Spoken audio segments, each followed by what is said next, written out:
A woman will literally rewrite the entire story of your relationship inside her head. She'll rehearse the breakup speech, mourn you, and mentally move on, all because you failed to do something she desperately wanted but refused to ask for. And the worst part? You'll have absolutely no clue it even happened until right now because I'm about to tell you everything. Let me start with a confession. I almost didn't make this video, and not because the topic is uncomfortable. Trust me, I have zero shame. But because what I'm about to share breaks an unwritten code that women have been silently protecting for generations. Researchers at the University of Texas conducted a multi-year study on communication gaps in romantic relationships, and they found something that should genuinely alarm every man watching this. 72% of women admitted to wanting specific behaviors from their partner that they had never once verbally requested. Not because they forgot, not because it wasn't important, because they believed that having to ask would strip the behavior of its meaning entirely. She would rather go without the thing she wants than have to explain it to you. That's not stubbornness. That's not a flaw. That's wiring. And if you don't understand that wiring, you will keep losing women who are completely in love with you, and you'll never understand why they left. Now, I titled this video Dirty for a reason, but probably not the reason you're thinking. Some of these are physically intimate, sure, but most of them are dirty in a different way. They're the thoughts she buries because society told her wanting them makes her too much, too needy, too traditional, too intense. So she shoves them into a mental vault, locks it, swallows the key, and prays that somehow you just figure it out. Well, today is the day you figure it out. And I'll warn you, number 3 on this list is the one that breaks most relationships silently, invisibly, without a single argument. It just erodes things until one day she's gone and you're holding your phone wondering when everything changed. So, pay attention when we get there. Here we go. Number 7. Interrupt her overthinking with physical certainty. Every woman has a version of this moment. She's spiraling. Maybe it's about work. Maybe it's about something her mother said. Maybe it's about a comment her friend made 3 days ago that she's been mentally dissecting with forensic precision. Her brain is running 17 tabs and none of them are loading properly. What most men do in this situation is try to fix it. They start troubleshooting. Well, have you tried talking to your boss? Maybe just don't respond to her text. And from a logical standpoint, that makes perfect sense. Problem identified, solution offered, case closed. But here's what she actually wants and what she will chew her own off before requesting. She wants you to walk over without saying a single word. Take her face in both hands and kiss her forehead. Or pull her against your chest and just hold there. No advice, no commentary, just your physical presence communicating something that words consistently fail to deliver. I'm here. I'm solid. You can fall apart for a second because I'm not going anywhere. Neuroscientist Dr. Tiffany Field, who founded the Touch Research Institute at the University of Miami, has published over 100 studies proving that physical touch reduces cortisol levels by up to 31% within minutes. But here's what the data doesn't capture: the emotional weight of unsolicited touch from someone you trust. That's not just stress relief, that's safety made physical. She won't ask for this because asking for comfort feels like admitting weakness. Most women have been conditioned to handle everything themselves. Requesting to be held feels like filing a formal complaint against her own independence. So she spirals alone and quietly resents that you didn't notice. You don't need to read her mind. You need to read her shoulders. If they're tense, if she's gone quiet, if she's scrolling her phone but clearly not absorbing anything, that's your signal. Don't ask what's wrong. Just close the distance and be the interruption her nervous system is begging for. Number 6. Say her name during intimate moments, and not just those moments. There is something neurologically electric about hearing your own name spoken by someone you're attracted to. A study from the journal Brain Research found that hearing your own name activates specific regions of the left hemisphere associated with self-representation and identity processing. Your name is the one word in any language that your brain treats as fundamentally yours. Now apply that to intimacy. Not just physical intimacy, though. Yes, absolutely that. But also the quiet moments when you're cooking together and he says your name before asking you to hand him the salt. When you're walking ahead of him and he calls your name just to make you turn around so he can look at you. When he's telling a story to his friends and says, "So, then Sarah turns to me." And the fact that she exists in his narrative by name, not as my girlfriend or she, but as her. Most men default to pet names, babe, baby, hun. Those are warm and familiar, but also generic. Every woman he's ever dated was probably babe at some point. Her name, though, that's exclusively hers. And when you use it in a moment of intensity, a whispered confession, a heated argument where you stop and say her actual name, a moment of closeness where her name is the only word you can manage, that creates a response that pet names simply cannot replicate. She'll never ask you to use her name more often, because that would make it feel manufactured. The power is that it feels instinctive, like you're so consumed by her specifically that her name is the word your brain reaches for automatically. Number 5. Handle another man's attention toward her with calm dominance, not reactive jealousy. This one is spicy, and I know it's going to trigger some debate, so let me be precise. She does not want you to start a fight or make a scene. That's not attractive. That's a liability. But she also doesn't want you to be completely unbothered. If another man is clearly flirting with her and you just sit there sipping your drink with zero reaction, she registers that. And what she registers is not, wow, he's so secure. What she registers is, he doesn't care enough to respond. The sweet spot is calm, measured possessiveness. You walk over, you place your hand on her lower back. You look the other guy in the eye with completely relaxed confidence that says, I see exactly what you're doing, and I'm not even slightly threatened. But she's with me, and we both know it.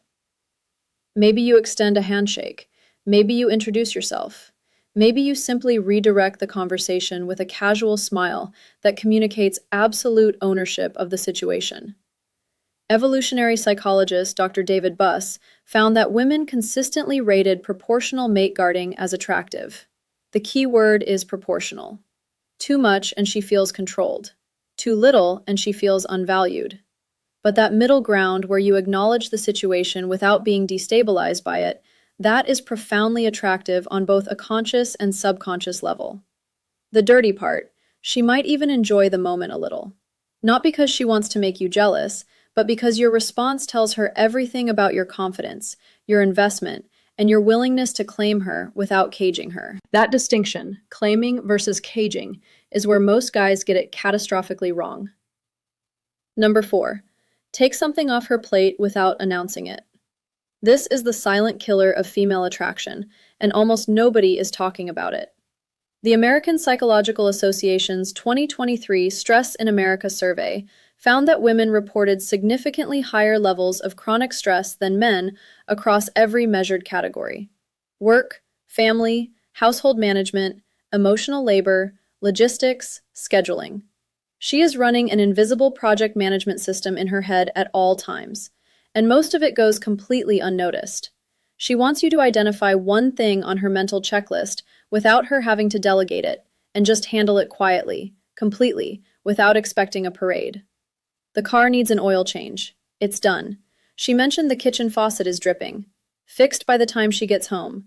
She's been stressing about groceries. The fridge is stocked. Not because she asked, because you paid attention and acted. Researcher Eve Rodsky calls this cognitive labor in her book Fair Play. Her research shows that in most heterosexual relationships, women carry roughly 70% of this invisible workload. And the exhaustion isn't from the tasks themselves, it's from being the only person who remembers that the tasks exist. When a man proactively handles something without being told, it creates a wave of relief and attraction that is almost embarrassingly powerful. She feels genuinely cared for, not because the task was hard, because the noticing was rare. She'll never ask you to do this because asking you to take something off her plate is, ironically, another thing on her plate. The moment she has to identify the task, explain it, and follow up on whether you did it, she's done more work than if she'd handled it herself. The magic is in the initiative. The magic is in her coming home and realizing something is already done,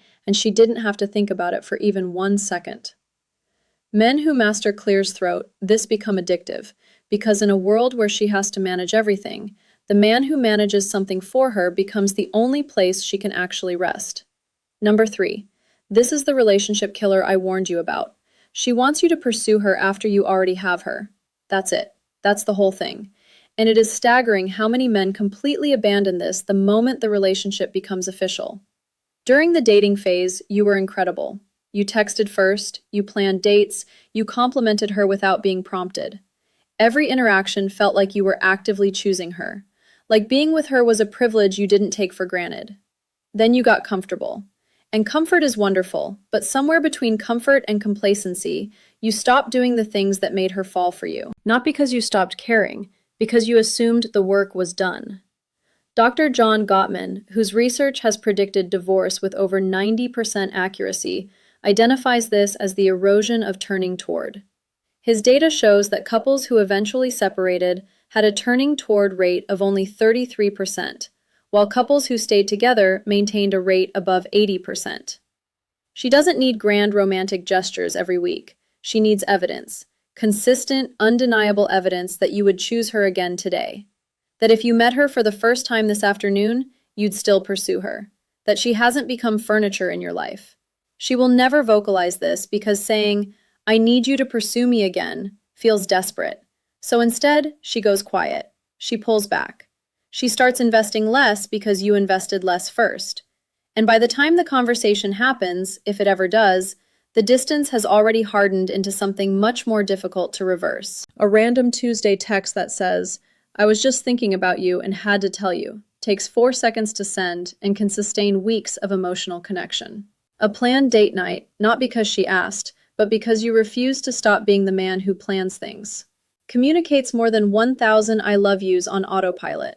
The men who keep pursuing their partners long after the chase is over are the men whose partners never stop being in love with them. The men who stop, they become roommates slowly, painlessly, and then all at once. Number 2, be verbally explicit about your desire for her, specifically her. Most men think women want to hear that they're beautiful, and they do, but your beautiful is the baseline. It's the equivalent of tipping 15%. Expected, and it doesn't leave an impression. What she actually wants, what makes her replay your words at 2 a.m. in the morning, is specificity. Not you're beautiful, but the way you tilt your head when you're thinking about something serious makes it physically difficult for me to concentrate. Not, "I'm attracted to you, but I watched you walk across the room at that party and I forgot I was mid-conversation with someone." Not, "You look good, but that thing you did with your hair today, I've been distracted since this morning." And it's becoming a problem. The dirty element here is intensity. She wants to feel like your attraction to her is slightly unmanageable. Not in a threatening way, in a way that communicates, "You have disrupted my ability to function normally, and I am not even a little bit sorry about it." That raw, almost confessional quality, where you're not delivering a compliment but admitting to a condition. That's what makes women feel genuinely desired. She'll never ask for this because you can't request obsession. It has to come from authentic overwhelm. And the beautiful thing is, if you actually feel it, all you have to do is stop censoring yourself. The thoughts are already there, you're just not saying them out loud. Start saying them out loud. Number 1, physically move her. I saved this for last because it's the one that makes women lose their composure fastest, and it's the one men are most hesitant to do. She wants you to physically guide her, move her, reposition her with confidence and without asking first. Hand on her waist, steering her to the other side of the sidewalk so she's not walking next to traffic. Fingers laced through hers, pulling her in a different direction because you spotted something you want to show her. Palm against her lower back, guiding her through a doorway. Hand on her thigh under the table, not groping, not performing, just present. Standing behind her, both hands on her hips, gently turning her towards something. A study published in Evolutionary Behavioral Sciences found that women rated physical assertiveness, defined as confident, non-aggressive physical guidance, as one of the top 5 indicators of a desirable partner. This behavior activated associations with protection, decisiveness, and physical confidence simultaneously. The psychology behind this is primal. Physical movement communicates that you are present in your body, comfortable in your strength, and confident enough to occupy space and to include her in that space. The reason this is number 1 is because it operates entirely outside of language. You can't fake this with words. You can't text it. It only exists in real time. In the electricity of physical proximity and the confidence to close that distance without hesitation. She will never say, "I wish you would just grab me and move me where you want me." But every time your hand finds her waist and redirects her, every time you pull her closer without explanation, you become the man she compares every fictional character and every passing fantasy to. And none of them win because they're not real. And you're standing right there with your hand on her back, proving that reality is better. So now you have them. 7 things women have been silently wishing for and stubbornly refusing to verbalize since the beginning of recorded romantic history. The fact that you watched this entire video tells me you're not the kind of man who assumes he already knows everything. You're the kind who actually wants to understand. That quality alone puts you ahead of 90% of the men she's ever encountered. But knowledge without action is just trivia. I didn't make this video so you could store these as interesting facts. I made it so you could use them tonight, tomorrow, and the next quiet moment where you choose between playing it safe and doing something that actually makes her feel something. Choose the second option every time. Now, here's something that ties everything together in a way that might genuinely change your next interaction with her. While you've been sitting here learning what she secretly wants, there's an entirely separate reality playing out on her end that you're probably blind to. She's been watching YouTube. She's been evaluating, calculating, and in many cases, she's already made her decision about you. The verdict is in, and she's not sharing it. The video appearing on your screen right now is called 4 Clear Signs She's Already Chosen You But Isn't Telling You.